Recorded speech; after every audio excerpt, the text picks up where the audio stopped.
Assalamualaikum warahmatullahi wabarakatuh. Alhamdulillah, alhamdulillahi rabbil alamin. Assalatu wassalamu ala asrafil anbiya'i wal mursalin.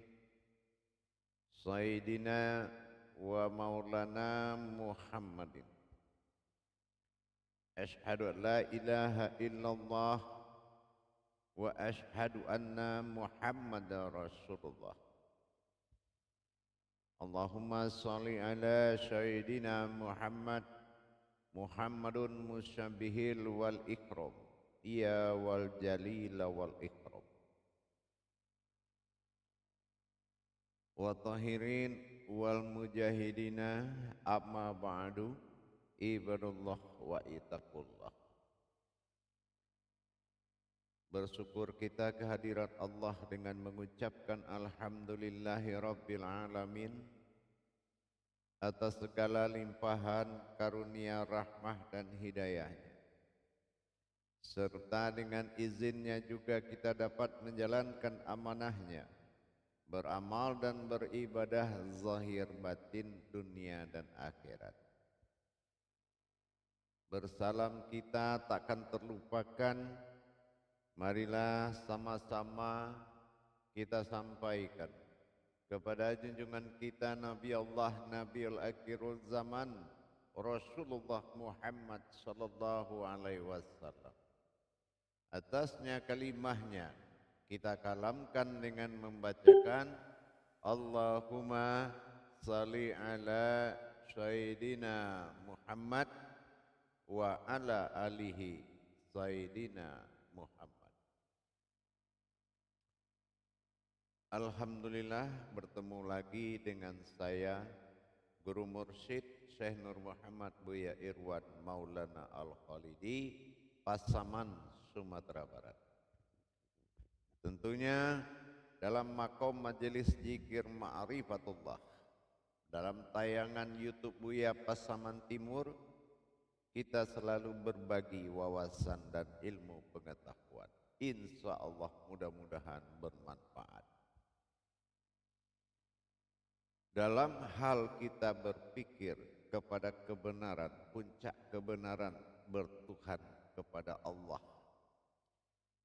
tentulah kita harus melihat sisi hakikat, sisi sir rahasia.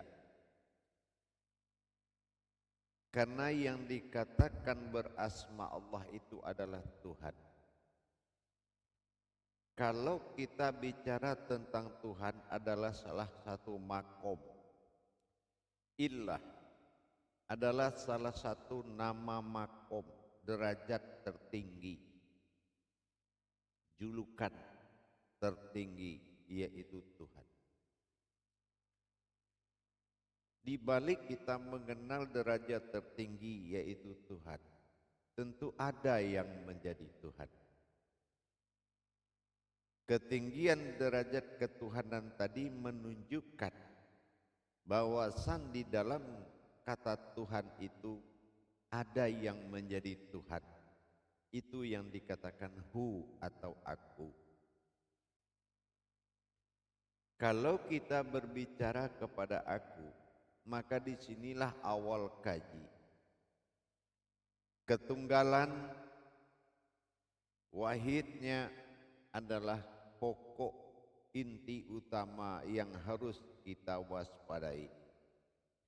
Jangan kita menyatakan suatu hakikat tetapi hakikat itu membuat suatu kesalahan, yaitu persekutuan. Salah satu persekutuan itu kita contohkan kepada sifat yang tenggelam atau sifat yang dibinasakan, atau sifat yang hilang dan lenyap. Itu adalah sifat bersekutu bagi Allah Hayyun Baqo yang maha kekal. Jadi penampatan sifat-sifat ketuhanan pada Tuhan dan sifat keakuannya Ini harus kita benar-benar teliti di dalam mengkaji. Kajian harus memiliki dasar-dasar mutlak. Apa dasar mutlak? Yaitu Al-Quran. Apa dasar mutlak Al-Quran? Adalah hijaiyah. Apa yang dikatakan hijaiyah? Juz amma. Apa yang dikatakan juz amma? Itulah umat. Sifat keumatan bagi Allah dalam kerahasiaannya. Ini perlu kita waspadai di dalam kita mencari mana yang dikatakan sifat bagi Allah yang berwujud keumatan.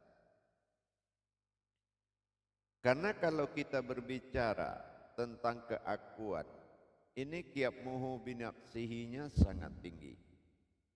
Berdiri sendirinya inilah yang harus kita waspadai dalam mengkaji.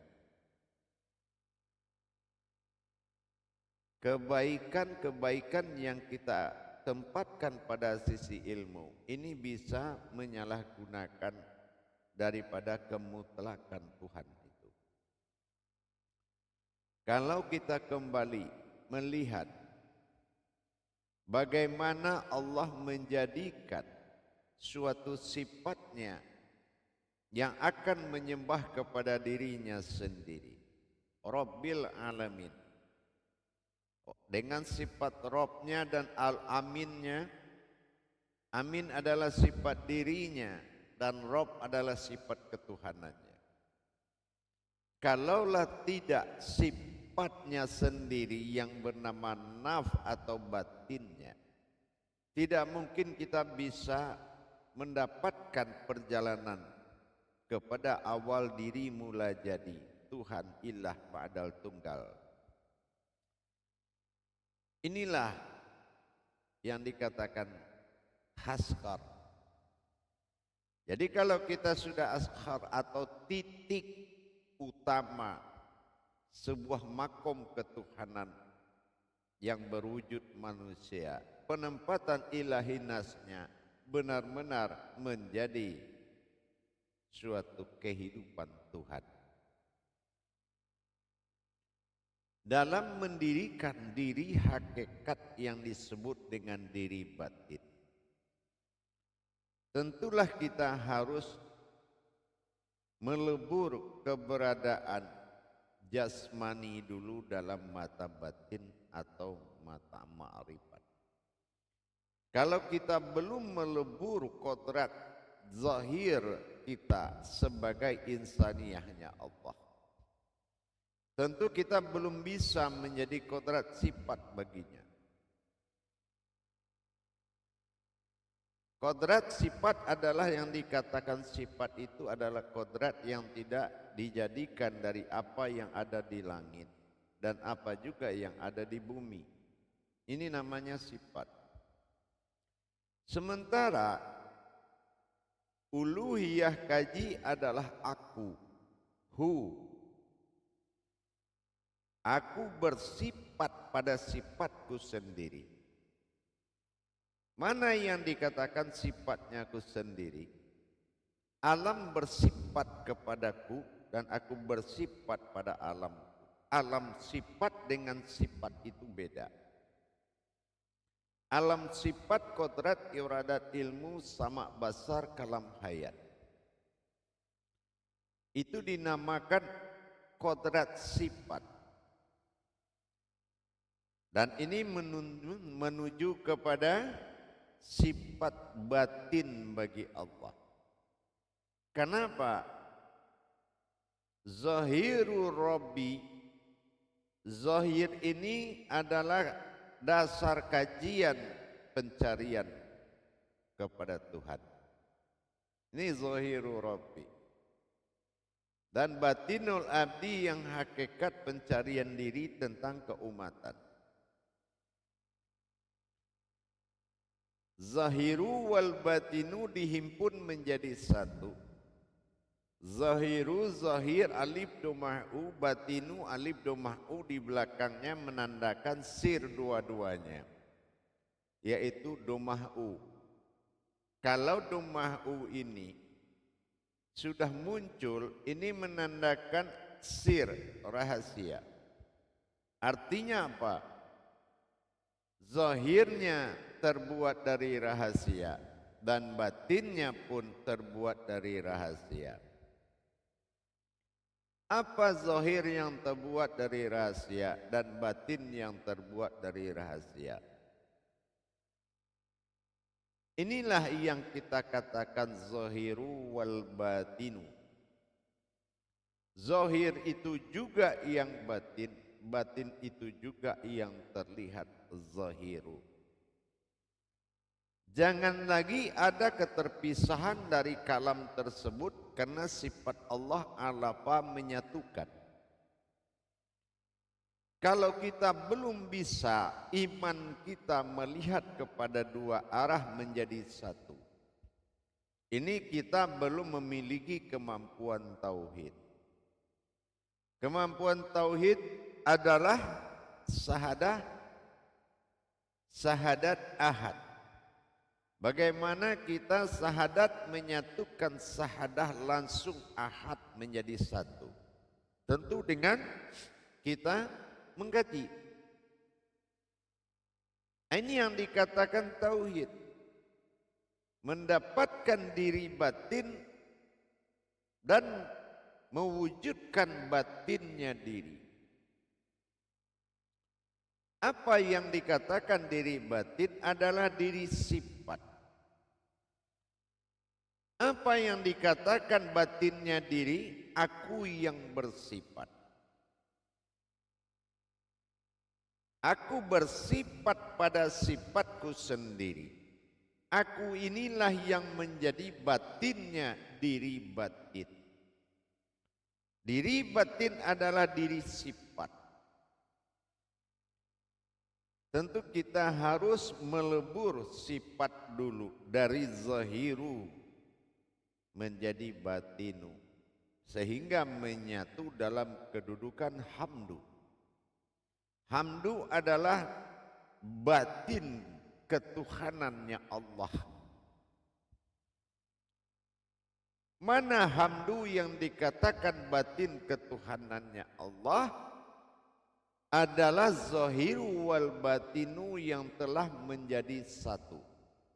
Alhamdulillahi Rabbil alamin. Maka dia maujudlah berwujud diri. Ini yang diamanahkan oleh sahadatullah. Al-Malikul Haqqul Mubin. Al-Malikul Haqqul Mubin. Al-Haqqul Mubin. Al-Haq itu adalah diri. Diri yang hak. Mubin itu artinya nyata. Dirikan, Malik itu bangkit atau dirikan. Dirikanlah diriku yang nyata dan nyata. Diri yang mana? Ashadikul wa'adal amin. Yaitu engkau tidak boleh ragu dan khawatir atau cemas atau was-was mengatakan diri itu adalah diriku. Amin. Inilah yang dikatakan diri batin dengan batinnya diri. Berdirinya diri batin adalah diri sifat. Diri sifat, diri yang tidak berawal dari dan berasal dari langit dan bumi. Sementara batinnya diri bersifatnya aku. Batinnya diri adalah bersifatnya aku pada sifatku sendiri. Bersifat itu apa? Bertingkah. Bersifat itu bertingkah. Jadi kalau sudah bertingkah aku pada sifatku sendiri, kan jadi dua dia. Maka nyatalah aku pada zatku dan batin yang terlihat. Maka nyatalah aku pada zatku yang terlihat. Nah, inilah yang dikatakan amruhu, yaitu penampakan ruh atau penampakan hayat. Maka dikatakan manusia itu nas. Karena nas ini artinya sin. Sin itu kalamnya atau sin dikatakan hayat atau hidup. Ilahin nas. Nah, wujud Tuhan yang hidup. Wujud, bukan wujud dan bukan maujud, tapi wujud. Pemahaman inilah yang paling penting menjadi dawaman 24 jam. 24 jam dalam wujud Allah. Ini yang diminta sama Allah. 24 kalam syahadat menyatakan asyhadu an la ilaha illallah wa asyhadu anna Muhammadar Rasulullah. Ada wujud yang maujud, ini satu. Bukan wujud beda, maujud beda, tetapi ada wujud yang maujud, ini satu. Laksana kita mengatakan diri kita ada dan berbentuk, berupa-rupa. Inilah iman Allah. Inilah yang dikatakan imannya sudah mendekati imannya Allah. Beriman kepada Allah dengan mengimani wujudnya. Maka disinilah kenaikan-kenaikan derajat terjadi pada hidup dan kehidupan kita sebagai insannya Allah.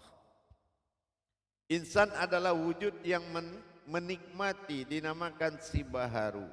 Si baharu adalah kodrat yang menikmati dan merasakan dan yang mengalami. Dengan demikian nilai dari kodrat ini adalah dirinya. Ini yang dikatakan disebut diriku, nafsahu.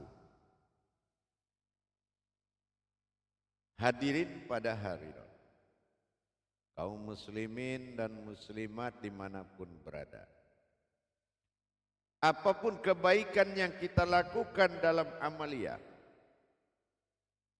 meskipun hari-hari kita penuh dengan perbuatan kebaikan, tapi kalau kebaikan itu belum menuju kepada kebenaran, maka kita tidak akan mengalami, menikmati dan merasakan, apalagi mengingat. Itu tambah tidak mungkin. Dengan kita meningkatkan iman kita kepada Allah, mendirikan diri batin, ini adalah wajib, disebut diri fana. Mendapatkan batinnya diri, ini kodratnya mutlak, wajib dan mutlak, yaitu aku bersifat. Digabungkan bersifat dengan sifat menjadi kodrat zat zahiru wal batinu yang disebut aku. Aku dalam masa keinsananku, aku dalam masa ketuhananku, aku dalam masa aku adalah aku. Ini satu kesatuan. Pembungkus dari kodrat itu dinamakan diri batin. Hidupnya hayat dari kodrat diri batin adalah batinnya diri. Bertemunya sifat dengan bersifat ini menjadikan suatu gerakan zat yang memperlihatkan hayat. Inilah yang dikatakan batin terlihat. Sifat daripada batin disebut dengan an, dan sifat terlihat bagi batin disebut dengan am. Inilah yang selalu kita bahas dalam tayangan-tayangan sebelumnya. Na adalah keakuan Tuhan pada diri. Ingat, na adalah keakuan Tuhan pada diri. An batin Tuhan, am yang terlihat. Na an am, ta'ala adalah Tuhan, ihim berupa diri. Disinilah kenyataan kajian tersebut menjadi amalan 24 jam dengan aras dan qudsi. Caranya mendirikan rasa dan pandangan. Insya Allah, kalau berbicara tentang Tuhan adalah kenyataan utama, bukan dicari dulu baru nyata. Hadirin dan hadirat, kaum muslimin dan muslimat dimanapun berada, jamaah rahimakumullah. Keakuan ini yang disebut dengan kalamna, ini menunjukkan segala ketuhanan dengan zahiru wal batinu. Perpaduan zahiru wal batinu tadi, zahir itu juga yang batin, batin itu juga yang zahir. Ini am'an, ini adalah penampakan batinnya Allah disebut dengan diri sifat. Layaknya kodrat hakikat Allah pada diri ini dikatakan dengan nasun, yaitu nas itu hayat kehidupan dan on ini bersifat batin atau bersifat. Ini dikatakan fatihatun nasun. Inilah kodrat al-fatihah yang sebenarnya tajalli batin Tuhan dalam hidup. Dengan kita beriman kepada Allah dengan pemahaman tauhid sirriyah dan tauhid ghaibiyah, maka derajat insya Allah diri adalah sebuah makom yang disebut insan, sementara batinnya diri sebuah kodrat yang disebut ihsan.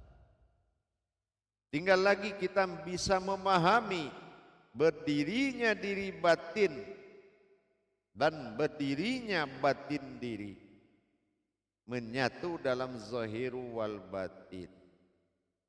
Zahiru itulah yang batin, maka iman itu sudah mencapai tauhid ilahiyah.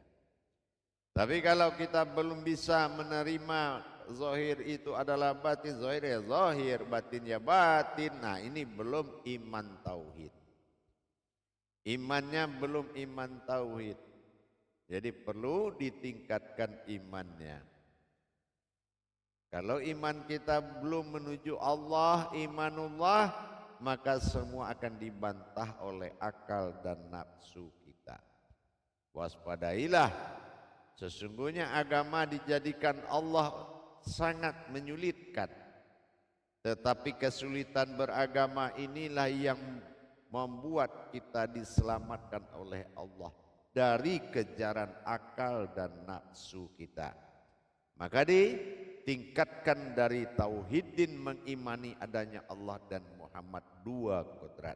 Maka ditingkatkan kepada ilmu, di atas iman ada ilmu yang berkodrat tauhudun.